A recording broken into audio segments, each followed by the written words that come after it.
I'm not a real smart guy. And what I mean by that is I was born with ADD, ADHD. My brain cannot retain information. I'm not some genetic freak when it comes to running, when it comes to lifting weights. I am absolutely the bottom of the barrel. And people will never believe me. And they can just, whatever, believe what you want to believe. So when you ask me this question about what does studying look like for me, I have to go over the same page over and over and over and over again. While Jennifer can look at that page while she's, quizzing me, she'll learn it right then as she doesn't know anything about it. She will quiz herself or quiz me and learn it as she's quizzing me. It's the most frustrating thing in the world how my brain works. So what I do is I literally sit there with a pen and paper and I have my books and I go through and have to write everything down every single day. I will study the same page until it's photographic memory from writing the same thing down. And then from there, I'll go back through and relearn again. So I'll learn the bulk of it, but then I'll go through and learn the small things within that. So if it's a medication, I'll learn what the medication does. I'll learn how to even say the medication. Because these medications aren't like albuterol. No, it's very big words. So I'll go through, learn how to say the name. Then I'll go through, learn what the dose is. Then I'll go through, and this is like every single day. So not like, oh, I got it. Let's just go through. No, nothing is I got it. Every single thing. So I can't wait to get in this conversation because everything I do in life, it sucks. Everything I do in life, it sucks. That's why when I was 300 pounds and 24 years old, it wasn't like I had some big epiphany of let's just go be a Navy SEAL and let's lose some weight. No, I knew my entire life was going to be a struggle, which is why I just ignored it. And I said, I'm not even trying to jump off into the and learn how to read, how to write, how to memorize, how to become something I am not. But through that process, something happened to me. And I realized this is why I feel sorry for no one.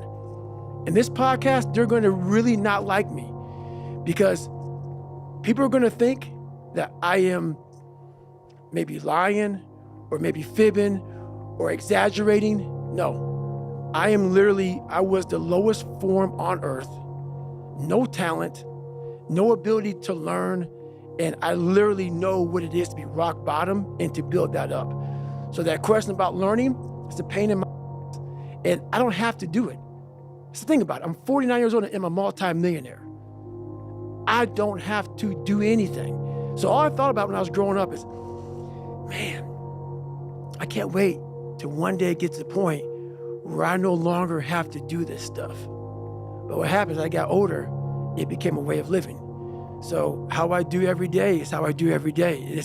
It's a discipline, it's a regimen, it was a choice I made.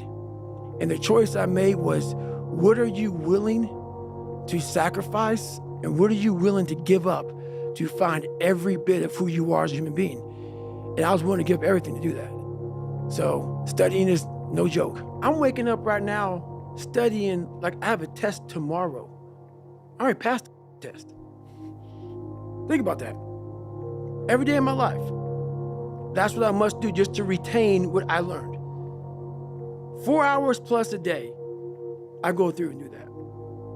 There's no stick, or there's only a stick. There's never been a carrot. Which is why when I speak to people, I have to figure out a way to resonate with them. Because all I want to say to them is, let me teach you the real life, how it really is. The reason why you're a loser, and the reason why you're not making it, and the reason why you're trying to go through all these, I go to all these conventions, speak all the time. I look in the audience and these people sign up every year to go to convention, thinking they're gonna learn something different. No, you're lazy. You know exactly what to do. Because even me, in my state of, I can't read and write, I knew exactly what to do. It just sucks doing it. It sucks to do it. It sucks to wake up every morning of your life and say, God, man, I'm not smart. So guess what I gotta do? I gotta study the same that I got one of the highest scores in the nation on, and do it again, do it again, do it again. It's not just there. It's not just there permanently for me. So yeah, it's all stick. It's all stick. The only carrot you have is like, maybe. Because whenever I take these tests that are real hard, in the back of my brain, it's like, the good chance you're not gonna make it, Goggins. This ain't you, bro. This ain't you. You weren't born like this. This ain't you. The real you, bro. Study all you want to, but the second that computer comes on with 150 questions, this ain't you, man. And somehow, comes back, I passed. Passed again.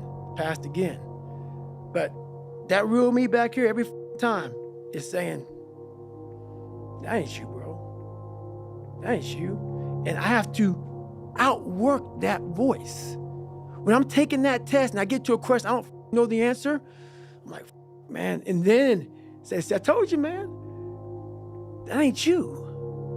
You're 300 pounds, man. You sit at home, you figure out how to do your hair. That's what you do. How to come to school with the reverse baldness when you're 16. That's you. So there is no get out of jail free card. This is why I say stay hard. Because when you weren't given the gifts, the only thing you can do in life is stay hard. And I know people cannot stand me. They can't stand this talk. This is all you can do. There's no magic pill or a magic potion. All you can do is outwork the man that God created or woman in you. And what that looks like is unfun. That's why I said, do not do a documentary on me. Because people will not see the truth. They will see what they want to see. Is, I don't want to live like that. Good. And you will live exactly the way you live now, questioning who you are, wondering what is possible, wondering what you are capable of doing. That's how that looks. Or you can be me, which, am I happy? I don't know. Never really thought about it. Don't really care about it. Because all I really cared about was when I looked in that mirror, I saw a piece of happiness wasn't on the mirror at 16 or I was 300 pounds. It wasn't like, oh, I'm looking for happiness. No, I'm looking to look at myself in the mirror and say, all right, you did it again today. You're a bad boy. Because that sucks. I have about a couple minutes of that when I got the carrot. The second I lay down and go to bed, the carrot's gone because I'm waking up all through the night to check the work I did that day. Did I get this drug right? Did I get this right? Did I get that right? What did I do? Oh my God, I'm already losing it. Stick. When I was younger, I had this image in my mind of what does a man look like to me? And I got all these people who were bad characters. And in my mind, I became that. And that's what kept me going a lot, was I had this pipe dream of becoming a little bit of this and a little bit of that. Because when you have no parents raising you and you have no role models growing up, it's not daydreaming. You start to create a reality like, maybe I can be that. And after becoming this guy, that is the biggest thing I can ever do in my life, is I became that guy. That I once looked at all these guys, now look at myself like, God, who the do that? I can't. But what it takes is a discipline that no one can ever even, they don't understand it. They don't understand, but everybody has the ability to do it, but they just don't want to. They want to keep asking questions and keep going to seminars. And the greatness is right in you. And that's why, once again, I'll say this a million times here, I do not feel sorry for you. I will not sugarcoat what I'm going to say to you, because all of you know what I'm saying is the truth. Everybody knows it's the truth. This is what it looks like. And you know it too. You know it too. This is what, if you ain't got nothing, I hate to tell you, what it looks like is ugly. It's not a documentary. It's not an HBO special. You ain't gonna watch it, but hey, man, you guys gotta watch this. No, it's like, oh God, this looks like a train wreck. It's like a nightmare. This looks like this guy got, no, that's what it looks like. Hard work looks horrible. It's not motivating. It's not motivating at all. It ain't like Rocky round 14 where he gets knocked down and goes like this to Apollo Creed. It looks like a man being stuck in a dungeon and there's no way out. But you have the key. But you refuse to use it. And that's nothing motivating about that.